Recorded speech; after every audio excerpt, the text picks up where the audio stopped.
Hi, everyone. This is my presentation on the experiences I had at the Florida Association for Behavior Analysis Conference. My name is Nicholas Scheel. I'm a third-year doctoral student in the school psychology program of the College of Education here in USF. I'm also a trainee in the PBS graduate certificate under the FCIC. I wanted to go over what the FABA conference was all about before I dove into the presentations I attended, as well as my presentation. So FABA was held in Ponte Vedra Beach, Florida, at the Sawgrass Marriott Resort. It was a 4-day conference that covered a variety of topics, including autism and developmental disabilities, prevent, teach, reinforce project and model, ABA ethics, the juvenile justice system, training systems, and a whole lot more. So I wanted to dive into a couple of the presentations that I attended that I found quite interesting. The first one was a presentation by Samantha Fusey.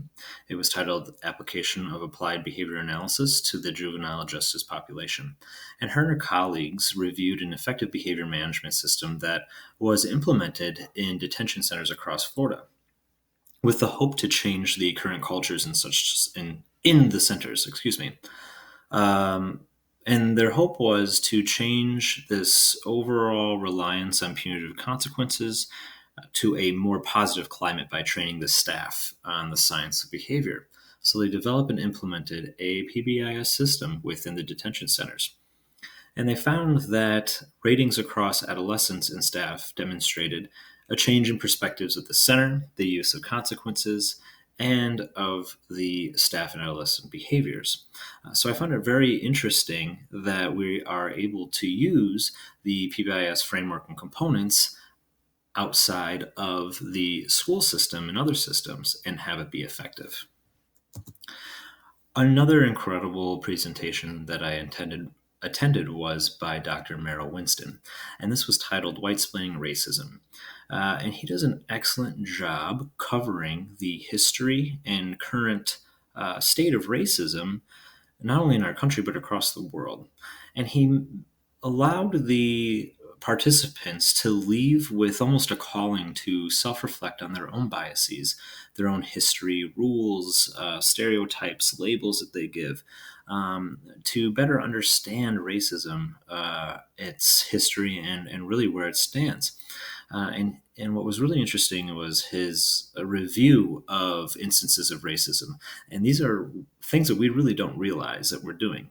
The faulty rule following, our poor logic, and understanding other people's perspectives, biases that we have, the history, how we grew up, the rules that we understand in society, stereotypes that we give, labels that we apply to groups, and how reinforcers and aversives really contribute to our biases. So this is a very interesting presentation. Now I'd like to go over my presentation.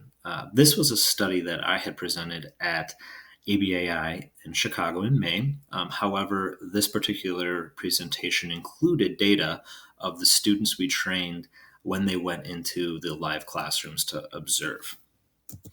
So this is a picture of me standing in front of the screen where our participants were able to see my presentation, and then the one to the right was a view from where I stood to present my study. So I'm going to put my abstract up here for those who would like to read it while I describe the study in full.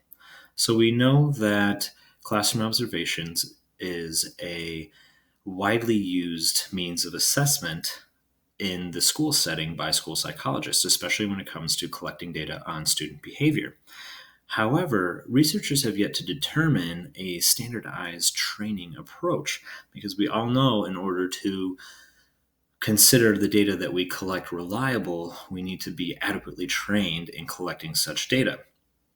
So in the literature, behavior skills training is considered a standardized training framework. It is used to either enhance or develop skills within adults that are considered complex and active, as well as generalize and maintain those skills in various settings. So the current study used the BST framework to train graduate students to collect problem behavior utilizing videos of classrooms as the vignette in training. And then once they met the mastery criteria, they were allowed to go into the live classroom and collect behavior data there. So we utilized a concurrent multiple baseline design to evaluate the effects of this framework. And I'll talk about the results. So we have 4 phases: baseline, intervention, video modification, I will explain in a few minutes, and then the live observation phase. So as you can see, between the baseline and intervention phase, there is a lot of variability. There's no changes in trend, consistency, etc. So we thought to ourselves, it could either be our training approach that is impacting the participants' ability to meet our mastery criteria, or it could be the video quality, such as the video was grainy, they were unable to see the behavior, the video was too zoomed in or too far out to actually see the students engage in behaviors. And because BST is grounded in so much research, we made the assumption that it was our video quality. So we changed the videos from students in their classrooms to adults acting as students engaging in problem behaviors. And these adults exhibited these behaviors in a very overdramatic way. So our theory was, if our participants were unable to catch and code these over dramatized behaviors, then it was our training system that failed our participants. But as you can see in the video modification phase, all of our participants were able to obtain above 80% IOA and maintain that for 3 consecutive observation sessions, which allowed them to go into the live observation phase. This phase was conducted in a live classroom setting in an EBD unit within a school system. And as you can see, between the video modification and live observation phases, our participants were able to generalize the skills that they learned in training by obtaining an 80% or higher IOA. Additionally, our participants were able to maintain those skills throughout multiple sessions beyond the first session and maintaining that 80% or higher IOA. So we determined that BST is an effective training approach to training observers in a short period of time. Additionally, we determined that this training framework is able to participants are able to generalize and maintain the skills that they acquired in training in an analog setting to a live in vivo setting. So my experience at FABA was excellent. I presented in front of over 100 participants, received multiple positive comments as well as constructive feedback. I also presented my work from the EBAS training as part of my FCIC training.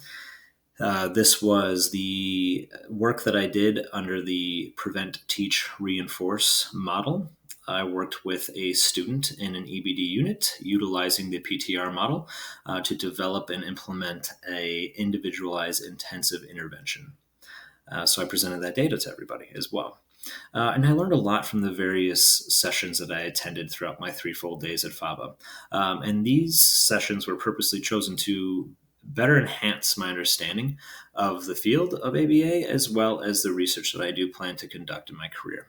I also met some of the top researchers in Florida and the surrounding states in the field of ABA, and I hope to keep in contact with them to potentially collaborate with them in the future. And I was also asked to apply to various positions across Florida when I graduate. So I take that as a compliment, and that people really enjoyed the information that I presented. So I want to thank the Florida Center for Inclusive Communities for this amazing opportunity. If it weren't for you, I would not have been able to present my research at such a wonderful conference. So thank you very much.